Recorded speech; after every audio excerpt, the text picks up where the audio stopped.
Marathi steno dictation 120 शब्द प्रति minute 5 second.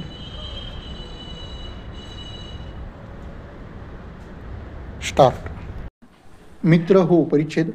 चालू आर्थिक वर्षात करासाठी तरतूद आणि विशेष राखीव निधी वर्ग करण्यापूर्वीचा नफा ₹4 कोटीपेक्षा थोडासा अधिक होता. म्हणजेच गेल्या वर्षाच्या तुलनेत याबाबतीत यावर्षी लक्षणीय सुधारणा झाली आहे. मध्यम आणि मोठ्या प्रकल्पांना देण्यात येणाऱ्या मदतीतही यावर्षी वाढ झाली आहे.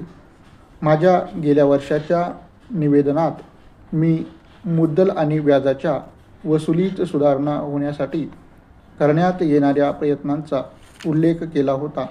यावर्षी चालू थकबाकीच्या वसुलीच्या कामगिरीत महत्त्वपूर्ण सुधारणा घडून आली ही समाधानाची बाब आहे. तरीही याबाबतीत करण्यासारखे बरेच आहे याची आम्हाला जाणीव आहे. राज्यातील औद्योगिक विकास राज्यातील विविध भागात अधिक समप्रमाणात पसरावा. विशेषतः औद्योगिक वाढीच्या प्रक्रियेचा लवलेशही पूर्वी येथे नव्हता.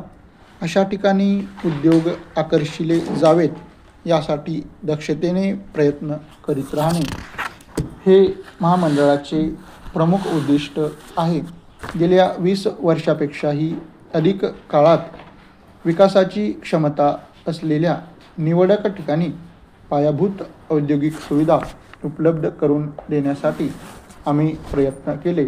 या प्रयत्नाबरोबरच उद्योजकांना अविकसित भागातील स्थानांची निवड करण्यासाठी उत्तेजन मिळावे म्हणून कर्जाच्या पुरवठ्याची आणि करात सवलत देण्याची योजना सुरू केली आहे. परिच्छेद. जग झपाट्याने बदलत आहे आणि आम्ही आमच्या मनोभूमिका आणि मार्ग त्यानुसार बदलू शकलो नाही तर भारतासारखा विशाल आणि भरपूर क्षमता असलेला देशही जागतिक अर्थकारणाच्या बाबतीत नगण्य बनण्याचा धोका आहे. तेव्हा नव्या बदलाला सामोरे जाण्यासाठी भारताला नेहमी तयार राहिले पाहिजे. इतर कोणत्याही देशाप्रमाणेच भारताच्याही काही खास समस्या आहेत यात शंका नाही.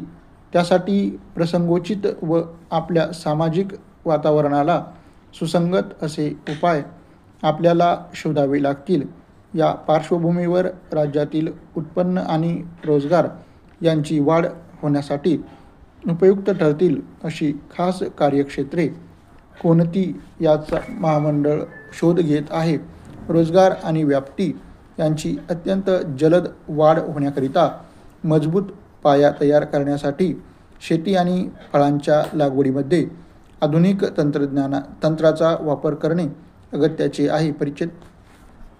शेवटी संचालक मंडळ वेळोवेळी केलेल्या मार्गदर्शनाबद्दल शासनाचे आणि सातत्याने दिलेल्या मदतीकरिता औद्योगिक विकास बँकेचे कृतज्ञ असल्याचे मी नमूद करतो. तसेच भारतीय औद्योगिक पुनर्रचना बँक, सर्व व्यापारी बँका आणि इतर आर्थिक संस्था यांचे त्यांनी आमच्या प्रयत्नात सहकार्य दिल्याबद्दल मी आभार मानतो. त्यांच्या सक्रिय सहभागाशिवाय महामंडळाला उद्योगांना प्रेरणा देण्याची आपली मुख्य भूमिका परिणामकारकपणे निभावणे शक्य झाले नसते. त्या औद्योगिक विकास महामंडळ, राज्य विद्युत मंडळ, राज्य वित्तीय महामंडळ इत्यादी संस्था तसेच आपल्या कार्यालयातील कर्मचारी यांचा मी अत्यंत आभारी आहे.